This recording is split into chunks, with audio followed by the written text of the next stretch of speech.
Hello and welcome to another episode of Test, Optimize, and Scale. Privileged to have Michele Berdinis on the line with us today on the show, founder and president of Beeline Legal.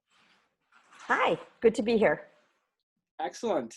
And Michele, I know we crossed paths around Tech Day. You just wrote an article there that really stood out to the team, so we wanted to get you on the show, talk to audiences, talk to founders that listen in about different recommendations that you have, but wanted to start out with your history, with your story, if you could provide some background for us. Sure.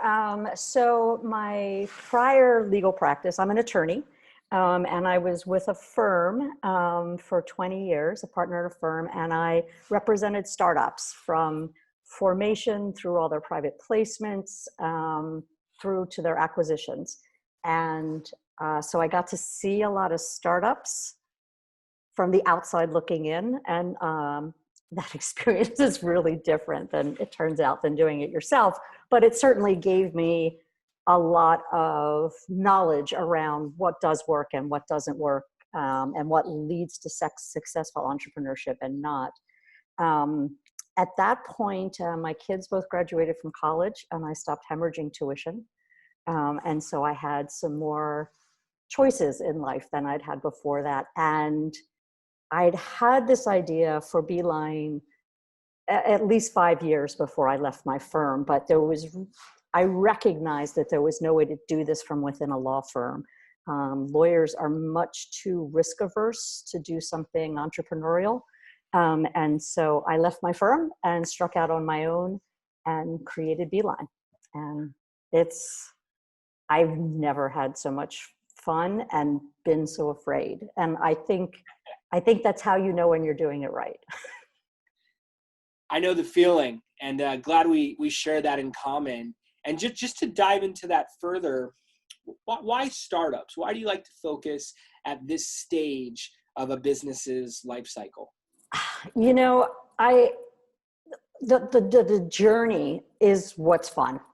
Right. So you're there at the beginning, you see the kernel of the idea, and then you stay with those people over this period of time, where the business is growing, they're growing or not. I was there through 2008 and the mid 90s and all of that. So it's just fascinating to watch something go from here to there, and then to be with them all the way through that process, and then to watch the success at the end. And I was there long enough. I had one guy who I took him through 3: founded, did it, sold it, found it, did it, sold it, found it, did it, sold it. And it's just fascinating. I don't know. They're just it's interesting. It's exciting. I always used to refer to it as happy law. Very nice. And to have those type of success stories, to be involved in exits. Yeah. At that, you've really seen it from beginning to end. It is. Best case scenario. Yeah. I've also seen the failures. When the tech bubble burst, did a lot of acquisitions, just to get enough money to pay off the creditors. Lots of that kind of stuff as well. So seen the good and seen the bad, but it's the good that sticks in my head. Sure. And want to talk about the good more, but just go into the bad for a moment. When I first got into the industry, I read a book. It was impounded in my head that the statistics for startup success are not good. I reference a number that's 9 out of 10 don't make it past the first year. Those who make it, they're looking at 9 out of 10 won't make it past the second. Different stable points for different verticals.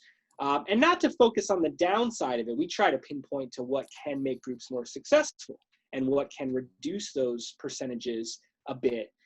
What have you seen in terms of commonalities for groups that make it past that 1-2 year period? I think if I have one takeaway, a successful entrepreneur is somebody who recognizes what they do well and what they don't do well, and they surround themselves with people who can do the things that they don't do well. An unsuccessful entrepreneur is somebody who thinks that the things they don't do well aren't important. Wow.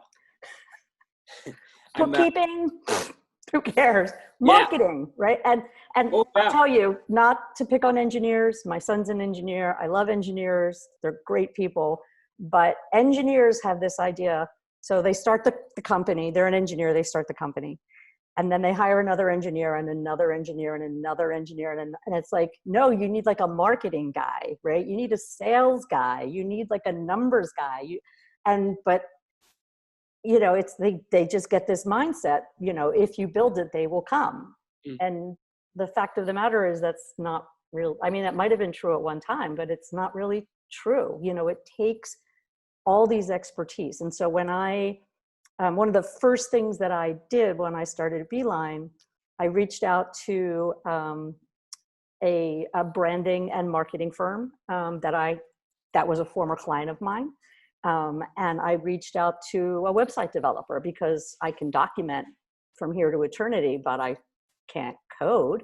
And I don't even know what's possible. So that happened almost immediately because I knew that I needed those people. And as Beeline has grown, I've done more of that. And I'm always looking to see, what aren't I doing? What am I leaving by the wayside because I hate doing it or I'm not good at it? Yes. None of us, we don't like to do stuff we're not good at. And then let me find somebody who is good at that and will do that for me. And that I think that's the takeaway more than anything else. That's the single object that makes it work or not work. Oh yeah. And that's why I paused for a second there. Just, wow, that really does encapsulate it into such a strong degree. Yeah. And it's like you said, you don't have to be an expert at everything. Right. But to be able to identify what additions need to be made to the team, and more importantly, to be proactive about that. As you mentioned, I went out and I found these people. Yep. Because I think there's this someday conversation that everyone gets stuck in. Oh yeah, we'd love to hire a marketing agency at some point. We'd love to get, proper legal or, whatever it is at some point. But to be able to do it proactively makes all the difference. And, team building is always something that I stress. Yeah. So, hit the nail. And humility. Honestly, I think a lot of times it's just a lack of humility. I'm smart, I can do that. Right. But that actually loops back in to Beeline. So as a trademark, part of my practice representing startups was about 15% of my practice was doing trademark stuff. And I only got my clients when they got cease and desist letters. Yes. And I realized it was because it was too expensive. Like that's something you can't launch with a brand until you know if that brand is available, or you can, it's just dangerous. And I wanted to get them earlier in that process. And I realized that the way to do that was to lower the price point, right? Nobody has $5,000 to spend on registering a trademark right out of the gate. It's not going to happen. And so I think that's part of it too, is it's the fear of what something is going to cost, right? How much is it going to cost to do marketing? How much is it really going to cost to hire an accountant? And, at least reach out and find out right before you say, no, we're not going to do that. Yeah. Right. Because for a lot of those things, the cost of not doing it is way higher than the cost of doing it. Yes. And I've heard that. Could you perhaps go through a couple different stories of a group that prepared, they did it out of the gate, and another one that didn't, maybe even addressed it, and they pushed it to the side? These could be hypothetical. You always don't have to include any names, but just want to paint that picture. On the trademark front or on some other front? Okay, so mine. But just, yeah. So, when I reached out, obviously we needed a name for the company. We needed a look, like all that stuff. And so like I said, I hired this former client to do it because I knew we worked well together. They got me. And I remember sitting there, this was, 5 years ago, and we were on the phone together and they were going to present me with their idea for the name, which ended up being Beeline. And, they said the name Beeline, and in 3 seconds, I'm like checking at the USPTO because I was falling in love. It was so perfect, and I was falling in love, and I didn't want to fall in love with somebody who was already taken. Sure. So that's really the way to do it. The horror stories, my blog is just loaded with horror stories. So many instances. I'll use one from my neighborhood. So there was a company, and they opened up around the corner from me. When they first opened, they had literally lines down the block. I mean, huge long lines all the time. And they sold raw cookie dough. Okay. And they called themselves Dough, D-O, with a long vowel sign over it. And it's like, okay, do they know that somebody can open around the corner and call themselves Dough, and they can't do anything about that because it's the generic word for what they sell? And I did a whole blog about it because it's a really good product, and their packaging is gorgeous. I mean, everything about the presentation, like they did everything right except that. And then a year later, literally around the corner of the company opened. Right? It's like, oh yeah, saw that coming. And then so many instances where people launch with something and then get a cease and desist. Yeah. And the cease and desist I guarantee will come at the worst possible moment, because that's when the person who actually owns that brand is going to find out about you, right? You're going to start getting customers, you're going to get traction, you're going to be getting press, like all these wonderful things are going to be happening. And that's when they're going to find you. And that's when you're going to get the cease and desist. And now you've spent all this time and effort and emotional energy building and creating a loyal following, and now you have to change your name. And it's so sad. What happens in those situations? Is it an addition to the name to make it more unique to that entity? Sometimes, yeah, that's a pretty rare occurrence. Normally, the word that they've used is interesting enough that they just really can't use it at all. What I typically do, I will tell you, I've been now practicing trademark law for over 25 years, and I know I'm going to regret saying this, but I have literally never had a dispute like that go to litigation, either from a cease and desist letter that I wrote or a cease and desist letter that a client of mine has received. I try very hard to negotiate something. Okay, you're right. Our bad. Shouldn't have done that. But can you give us a year or 6 months, right, to do the change, right? So that we can make sure that when we buy our new domain name, like we have people redirected for a 6-month period, right, to the new place, so that we don't lose all of that traction. Your SEO is gonna get trashed, but there's not a whole heck of a lot you can do with that. But just give them a chance to move from where they are to where they want to go. And, to control the story a little bit. Like, we're not changing because we got a cease and desist letter. We're changing because, hey, this really great thing happened, right? I mean, just to, rather than, and so I try to negotiate that kind of a thing. And typically the other side is okay with that. They just want it to stop. They don't need it to happen tomorrow afternoon. Interesting. So the plaintiff side is generally not a group that's being opportunistic and looking for some type of payout. They're just looking for something to discontinue, and they're usually pretty negotiable about it. Yeah. I mean, occasionally you get that person. And I've had my client hire a litigator. We never actually had to use them. It's normally, particularly in these days of social media, you don't want to look like a jerk on social media. So, you want to do it in a friendly, kind way. And frankly, letting them have 6 months to transition over and you haven't had to pay any legal fees or had to litigate it, that's a pretty good deal for them. Interesting. Yeah. Interesting. Well, it definitely means groups should be speaking to someone like you early.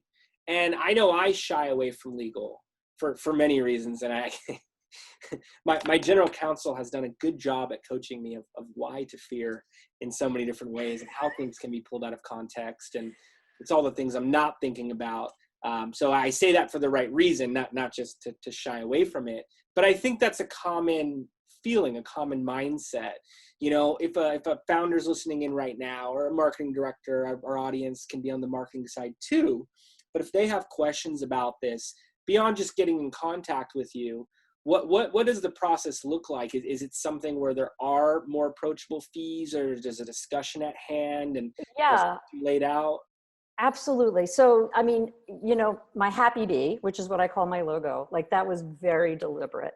I mean, there's a lot of reasons people don't work with lawyers. And one of those is a lot of lawyers are jerks and they talk down to people, and it's just an unpleasant experience for all kinds of things. And that was one of the things I was trying to solve. I'll just a side note. After a year in business, I reached out to my clients and I said, hey, we want to start putting blurbs, like client blurbs on the website. Could you just, you know, write me a blurb? 24 people got back to me. 3 of them used the word fun. There you go. Fun. Okay. So that is what I'm trying. Fun don't typically go together. No, lawyer and fun don't typically go together. And so if you are working with a lawyer and you're not getting what you need out of them, yeah, any lawyer for anything, I don't care if it's your divorce attorney or your whatever it is, I don't care who it is. If you're not getting what you need out of them, go with somebody else. If they're not returning your calls, if they're not answering your emails, you know, go to some. I think that's one of the problems is typically people hire a lawyer maybe once in their entire lives. And so they think, oh, I guess this is just how it is. It's not. It doesn't have to be bad. It could actually be an okay thing to work with a lawyer. You just have to find one that is the right one for you. So yeah, there's a ton of information on my website at beelinelegal.com. There's a whole bunch of information about, you know, what the process is to get a trademark registration. The uspto.gov, which is the United States Patent and Trademark Office, the trademark office portion of that site also has a lot of information for people. So there's all kinds of ways you can research it. But, you know, it also, and because now I've made so much of what I do automated, I can, you know, my fee is much, much, much reduced. And so there are inexpensive ways. There are a lot of lawyers out there offering flat fees, and, you know, go find one that you want to work with. Yeah. Great recommendations. And I like how it's not just a sales pitch, but you're saying, hey, here's the information. We don't have to do things repetitive. Right. You work with, find anyone that you enjoy working with. Yeah. It sounds like you were able to remove a lot of the repetition of it. Yeah. I just had somebody 2 days ago say, you know, you should do something like a customer relations thing for attorneys. Like do like a customer relations seminar for attorneys. And it's like, who would come?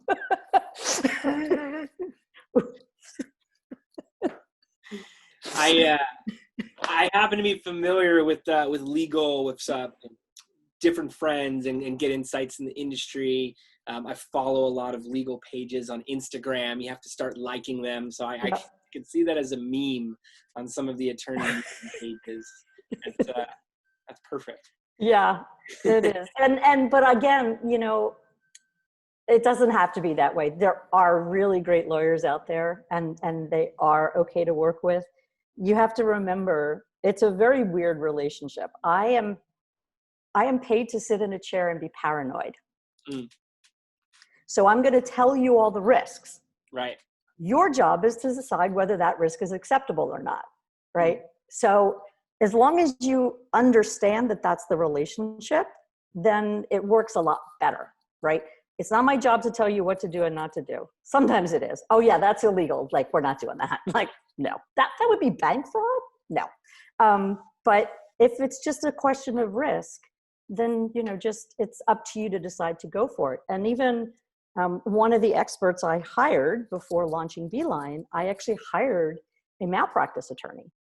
Okay. And I said, look at my business model. Like, am I going to get in trouble with the state bar? And she wanted me to put more warnings on every page and everything. And it's like, that would destroy the vibe, right? And so that I'm not going to do. But these other 5 suggestions, yeah, you're absolutely right. I should do those. Mm-hmm. So you have to remember what each person's job is. And then once you understand that, and assuming the attorney also understands it, it's not that you haven't taken my advice. You have taken my advice, and then you've made a decision based on my advice. Sure. Yeah, and you provide clarity to that so both sides can understand, Right. who's doing what the role is around it. I like how you're not throwing too much of the paranoid factor about at least that dynamic. Right. But curious, when is the right time for someone to reach out to you? I mean, obviously it's not when they get a cease and desist. You said that's the most common. Right. You mentioned not everyone has the budget to right out of the gate. They have to allocate funds to other places. They don't even know where the business is going yet. Right. When is the right time to discuss these type of activities? So I'm going to put that in emotional terms, right? And it's before you fall in love, right? When you reach the point where if you got a cease and desist letter, you would be really sad and upset, and it would have a significant financial impact. Okay. Yeah, that's it, right? That was the moment. You should not reach that point, right? As long as you're just sort of thinking about it and kind of moving forward, but maybe you've bought a domain name, but you haven't spent $5,000 for somebody to do all your branding and stuff for you, and you haven't become so attached to that name that when I try to talk you out of it, you're not going to want to do it, right? You need to ask my advice when you still have a choice, and if you've put so much into it that you no longer have the choice to not move forward with that particular decision, then what's the point? Right? Yeah. So it's not like a month in or 2 months in or a year in or whatever. It's at that moment where, okay, we're about to spend a whole lot of money, printing up brochures, or we're about to spend a whole lot of money on advertising, or we're about to, really get into this. And boy, if we have to go back from here, that's going to be bad. That's the moment you need to reach out to me. And so what do your recommendations generally consist of? Is it, hey, you got to change your name, I hope you're not too attached to it? Are there other routes? I mean, I know you mentioned it's not as frequent that you see a situation where something's added to the name, but it sounds like the transition is the way to look at it. So it's change your name, here's the transition. Are there other scenarios, other pathways that you recommend? The first thing that I do for people, I prepare this report, and it describes, I do the search. Doing the search is not the issue. Well, doing the search is the issue, but doing the search properly and then writing a report that lays out to you not just how concerned I am, or I might not be concerned at all, but why I'm concerned about it, right? And sometimes it's like, there's not a particularly strong hit here, but it's a really big company. So maybe you just, like, there was, I wrote one blog entry about all the girls who were born in the 80s whose parents named them Tiffany, and then they all grew up to be jewelry designers, and 100 and some applications for Tiffany related to jewelry, and they're all dead. I mean, Tiffany doesn't care that it's your name. They have more money than you. You don't want to fight with Tiffany. So I lay out everything like that. It's like, yeah, this isn't that close of a hit, but do you really want to get into an argument with these people? And then we have a conversation about it, and we decide.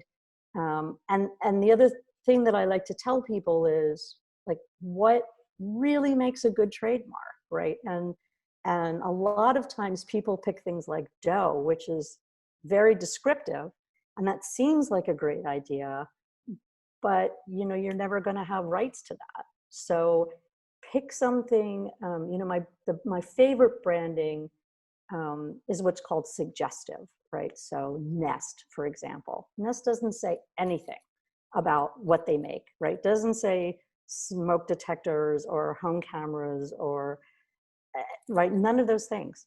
It just says you're home, you're safe, it's okay, relax. And that's what you want, because otherwise you end up like Radio Shack. Sure. Right? Yeah. So I tried, if I do deliver the bad news, which is you probably shouldn't go forward with this, I try to give them an avenue. Like, Okay. think about it in this other way.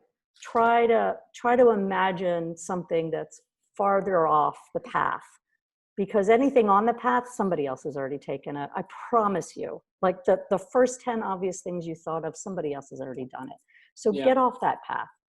Hit your customers with this emotional connection. And it's much, that's much more likely to be available legally. And it's going to be really strong and super easy to protect. And so I try to give them you can't do that, but hey, look over here, you could maybe do this. And I'm not a person who's going to help you find that brand, but I try to help them at least get on the right track. Sure.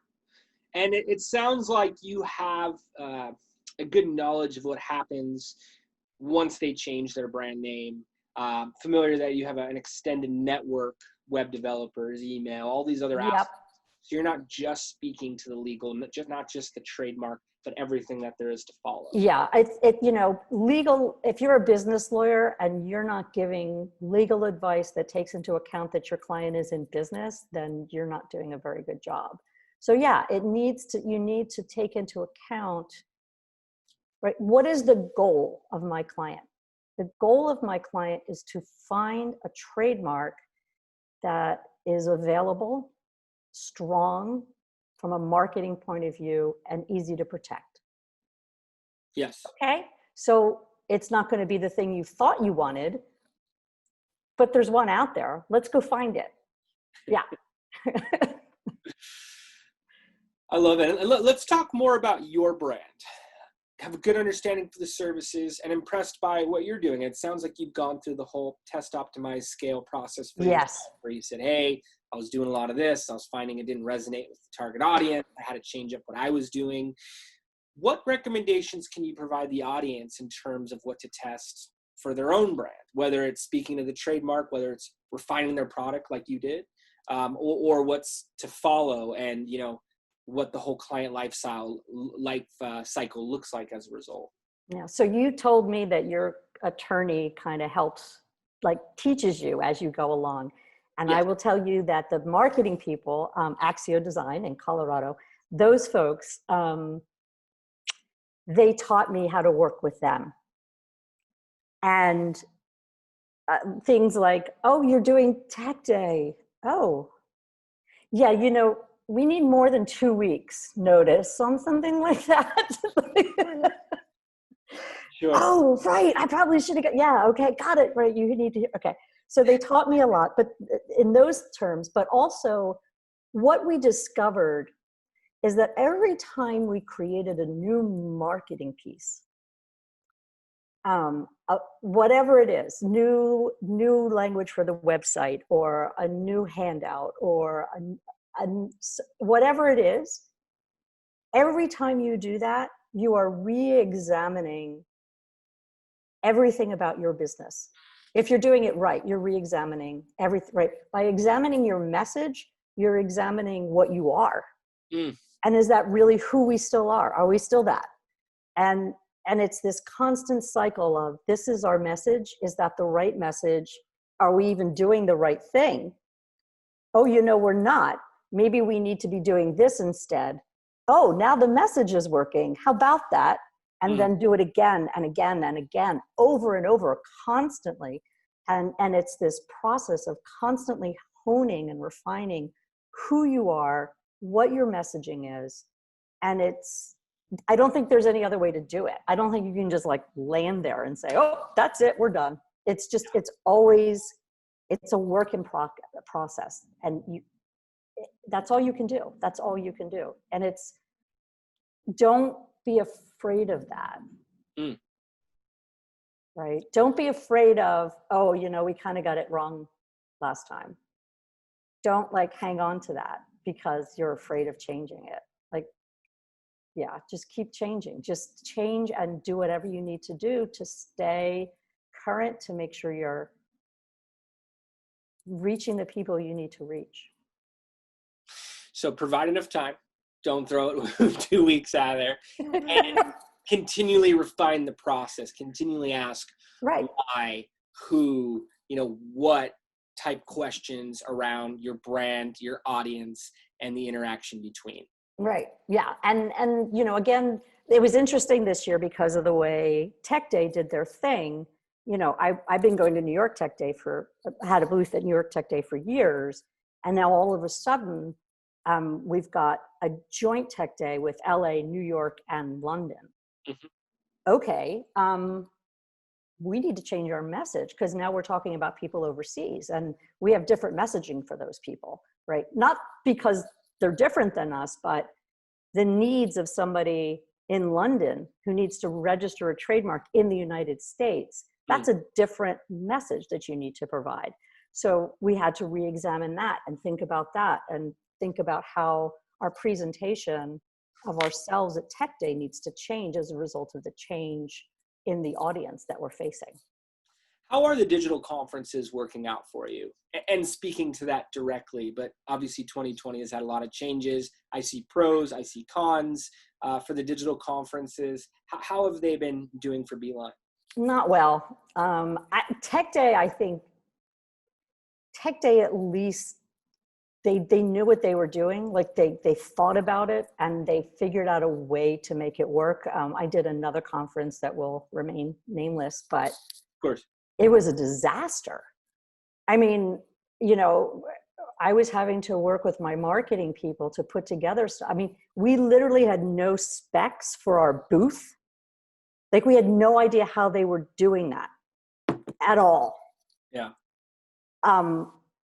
5 days before it opened. So like we were speculating, is it going to be like a Zoom thing where I need like a Zoom background? Is it going to be like a physical thing behind me? Is it going to be neither of those things? So we just dove in and worked on the messaging and figured, okay, well, at the last minute, we'll throw the messaging onto whatever medium we need to throw it onto. But it was, yeah. And that was also, it was an international organization. So they really also didn't figure out how to deal with the differences in time zones. Yeah. And that was, yeah. So I don't know if you can tell, but I really like being in front of people. And so the actual physical presence at Tech Day was something I always really enjoyed. And it's really hard to duplicate that online. Yeah. Nothing like a handshake, looking someone in the eyes, in person, the bond that comes out of it.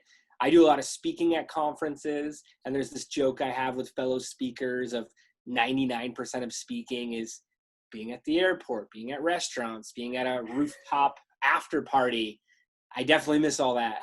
Yeah, and also being able to see your audience. Like, have I completely lost you people, right? Yeah, and being able to gauge, instead you just see the count of how many people are tuned in versus actually being able to read the room, up your tone of voice or any type of physical presence as a result. So, those pieces are definitely missing. We've been trying to, make the most of it, look at some of the pros. We can reach far more people. Yep. It's clearly defined how to reach the speakers, the exhibitors. Tech Day had exhibitors and sponsors in two separate categories. We were actually a sponsor of it. I would do searches by job title, by industry, and had a lot of intention behind who I wanted to reach out to. We're at a conference, maybe I'm going at an easy target or someone who's in a proximity of me. The roll of a dice a bit, which I like, but with the digital, could be very specific. The scheduling systems were good. Not everyone shows up, but they're good. Yeah. They at least had the means. Like they had the means for making it work. So again, like Tech Day, it wasn't to my mind, it wasn't as good as being there in person, but they did a really good job. Yes. This other one, I mean, literally, like they had a virtual space where you could go and sit down and talk to somebody. And there was no way to even exchange information at that point. Yeah. I mean, if they were just a visitor to the conference, there was no way for them to hand you a business card. Yeah. And that was, that's a problem. And the serendipity, I mean, one of my favorite clients, just because like the brand she had chosen, was like, oh, cake, we are so doing this. Literally walked past me at Tech Day like 4 years ago, just was headed somewhere completely different, walked past, caught it out of the corner of her eye because it's bright yellow, and went, oh my gosh, this is exactly what I need. And that, so that serendipity doesn't happen. And sure, I kind of like that stuff. I found some people searching that had a serendipity component to it. And then I would do multiple touch points. So I would message through whichever platform that the conferences are using. But then I'll send a LinkedIn connection request. We have some data partners. If I don't get an email address, I'll look to get an email address. I won't always email directly, but I'll add it to our advertising targeting because we could upload email lists for ad targeting. So if they get a message from me here, they then check on LinkedIn, maybe they use that more. Either way, that's 2 touch points. Then they're seeing ads for us. Hopefully they respond. I ask because I want to get good at it. I want to be able to provide recommendations to our clients and, different people we talk to of, here's how to maximize your presence at a digital conference. So always like hearing what worked for different exhibitors, speakers like yourself. And I think maybe that's also part of it. I've learned, my first year at Tech Day, first of all, by the end of the day, I couldn't even speak because I hadn't even learned how to use my voice for 8 hours straight. We've learned how to do that over the course of time. We've learned how to be better at that.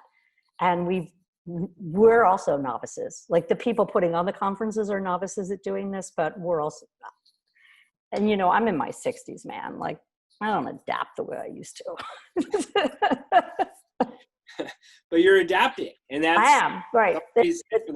Yeah, and it keeps you young. Honestly, change keeps you young. Like the starting Beeline and having to do so many things that I'd never done before. Really, it's amazing to me how stimulating that is to your brain. And it feels good. Like it just feels good to learn new skills, and it's cool. Yeah, we're constantly doing it. Testing TikTok influencer ad campaigns. And there's always something new for us to be doing. And if I'm not, keeping the tool sharp, it's only a matter of time before I hear about other groups that are providing better results, which is, where our commitments lie. Right. So, I think it's great that you're, so ahead of the curve. Hearing some of your SEO tips and things along those lines, not generally part of a legal conversation for me. Yeah. Well, even, there's so many people who, when they get an idea for a brand, they immediately start to check for the availability of the domain name. And then maybe they check 2 or 3 times. And by that point, it's triggered somebody buying the domain name who will now sell it to them for 10 grand. So I always tell them, it's like, okay, so check once maybe, but if you're going to go back again, just buy it. Mm-hmm. Just jump in. And, how would they know? So yeah, I'm always trying to help my clients to, I've learned so much over the years, and it's a waste for me to keep it inside. So and the other thing I realized a couple of years ago, when I get to the end of my day, if the difference between a good day and a bad day is if I've helped somebody do something. And it doesn't even have to be at work. Like if I give a tourist directions on how to take the subway, that's good enough for me. So yeah, I always look for opportunities to do that. That's my mantra. That's just what I love. Likewise. I learned a long time ago that if I have 10 marketing discussions, 1, 2, maybe 3 of those will turn to clients or partnership or something along those lines. And that pays for all of them. just in the first engagement. So I could have fun during all of them. It's Right. not like, hey, how do I benefit, as much as just be of value.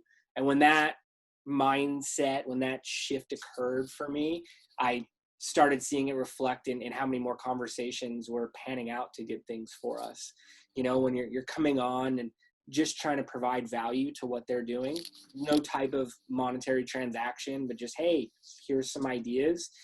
Even if it's not with that group, I've spoken at lunch and learns where nothing came out of it for us, but then 3 months later, we got a referral that turned into a massive engagement, a massive opportunity, not just in terms of, you know, what DNA does there, but the impact that it has on the clients, the impact it has on their audiences. So it all comes together. It does. And it makes every one of those encounters so much more interesting and so much more fun, right? And what really is the goal of life, right? I mean, we're all seeking happiness, right? We're all seeking connectiveness. And so go for it. Like, you know, stop thinking of it as, it makes it less of a job and more of a pleasure.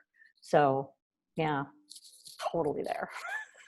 Exactly. And all the great sayings around that. If you enjoy your job, you don't work a day of your life. Yep. I like one where the most successful people, you can't tell whether they're working or playing. They're just always going after their vision of perfection. Yeah, yeah. And I've had to work hard to seek that out. Almost too much this year with the remote working, where it's hard to draw the line at times. But I find it's that much more enjoyable across the board. Yeah, it was one of the things that when I finally decided, okay, I'm doing Beeline, and I sat down to create the documentation, which I thought was going to take me a couple of weeks. Oh yeah, that was funny. And extends from there. Yeah. Yeah, it was like 3.5 months. And I was just working out of my apartment, right? So I'm in New York, so it's 450 square feet. And so it's not like I can have a room that's my office. And I found I was working. Like, you know, I'd eat dinner and then say, oh, you know, I'll just do a little bit more. And then it'd be like 11:30. And I was like, okay, I got to get out of here. Like, so I ended up, you know, finding a space at a co-working place because I wasn't stopping. So yeah, you do have to stop sometimes, but important to have that balance. Yeah. Even if it's fun, like at some point you just got to go, okay, you know what? Like there's also life. Yeah. Do that. For me, it's just a matter of disconnecting from my phone. So I'll make an intention of doing that at least part of the day on the weekends. And it's made all the difference when my mind's not going in those different directions. I have different activities too. You know, traveling with conferences, I'd have a few days to explore. Snowboarding for me is one of those things I could be just in the moment. Less and less of both this year with the shutdowns, but I find getting the device away gives me that little breath of fresh air and coming back recharged on Monday. Yeah, we are definitely challenged in that these days, for sure. Yeah. So many of the things that we did to connect with each other and with our friends and just to have joy are gone. But yeah, we'll someday this will be over. Yeah, absolutely. Absolutely. And you've given all types of great recommendations to test, to optimize. I know scale is a tougher category to speak to for legal, but maybe just as a company scaling, are there other trademark issues that get brought up? Are there other legal frameworks that they should continue to, exercise and make sure are in place year after year? Yeah, I mean, if you have an attorney with you as your business grows, they've been through this many, many times, and they should be with you for that. I'll tell you the weirdest freaking thing I did. After I delivered the documentation to the developer, there was a lot of sitting around and twiddling my thumbs, waiting for them to produce. And so I sat down and I wrote a 50-page manual of standard operating procedures for my company. Just me. But bizarrely, that has been really helpful, both in remembering how to do stuff. But part of that was I realized there were 7 jobs.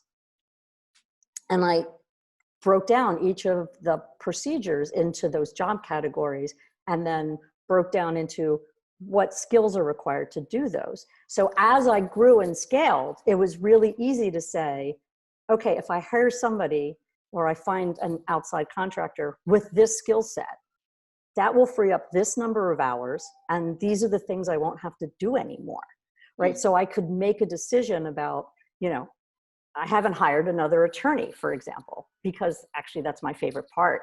So I've just been chiseling away at the other bits, right? And I know I can see it coming, right? And I know who the next person I'm going to need is.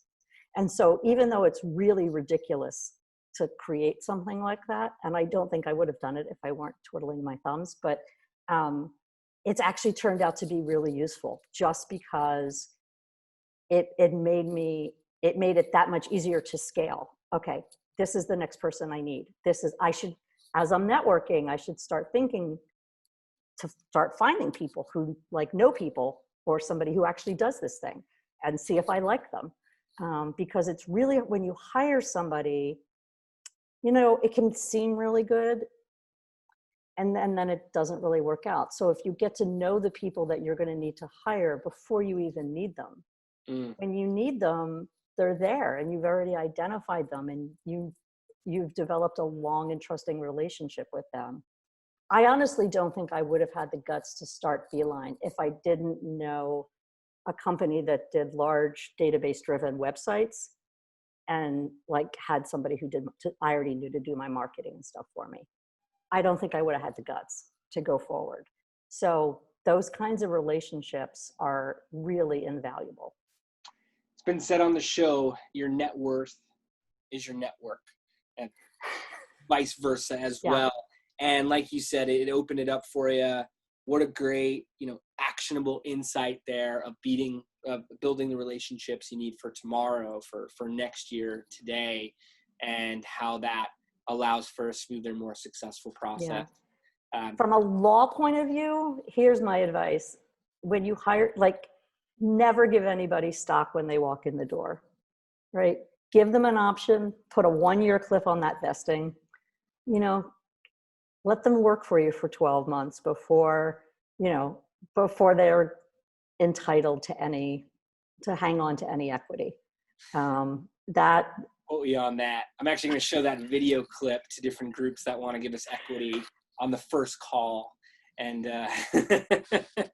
we've seen it through the process. I mean, it's like I've given analogies of, a marriage proposal on a first Exactly. Date. Right. Yeah. Don't do it. Right. Okay. So absolutely have a second date. Right. But don't get married. What are you doing? Right. Yeah. So, and it's that same thing. I mean, there's a workshop that I do. My university has an entrepreneurial institute. And so I do this workshop for them every year. Here's the things that startups, the mistakes that they make the most often, that are the easiest to avoid, and that cause really big problems if you don't get it right. And that's one of them. Your equity, don't throw it around like it's, rice at a wedding, man. Just, treat it like money. Yeah. Absolutely. Money that continues to grow more valuable over time. Yep. If this is something that's working, if it's something you care about. Yeah. And personalities, we've had all types of partnerships, internal, external. We've had good ones that lasted a few years, but, cap at that point, and in a very strong way for both sides. But seeing those play out, it's definitely shaped my perspective on what that offering means when someone says, let me give you points, let me give you equity. You're obviously not valuing it or understand the way it works if it's coming out that soon. So I think that's a great recommendation. And Michele, just wrapping up here, is there any parting insights? I mean, that's such a great recommendation right there, but anything you want to add before closing out here? Yeah, so pick your head up every once in a while. It's really easy to get down in the weeds, and the weeds can be really fun to play in. But pick your head up every once in a while and see where you're going, and if it's the right direction or not. If you're going really, really fast in the wrong direction, what are you doing? Oh, yeah. And I think that's it. And surround yourself with people who are asking you that question, because you will forget yourself, because Yes. you get really down into your business and you forget to check in once in a while. And so if you have people either within your organization or outside contractors whose job it is to say, wait a minute, why are you doing that? Mm-hmm. Then you're just that much more likely, I think, to be successful. And it's also just so much more fun to have other people, like, to work with other people than by yourself. Yeah. I love that. That's perfect. I find with our client engagements at times, just hopping in and saying, hey, we're pausing for a minute and just talking marketing for a half hour, they get a different perspective. Right. It happens the same for us and different consultants we have. Perfect advice. And Michele, thank you so much for being here today. If anyone wants to get in contact with you, what's your preferred method of communication? They can reach out to me through LinkedIn, although, I might go on once a day. Feel free to send an email. It's Michele with one L, Michele at beelinelegal.com. And if I can't help you, I probably know someone who can. I know a lot of lawyers, and I don't send people to lawyers who aren't good. So, so I'm always happy to answer questions about stuff, and get people going in the right direction. My goal as a lawyer is to help people avoid a problem rather than solving a problem that's already happened. And if I can tweak somebody and get them going off in the right direction, you've made my day. There you go. And Okay. Michele, thank you so much for being here. Thank you. Michele Berdinis, everybody. Thanks for logging in, and we'll see everyone next time. Great. Thank you.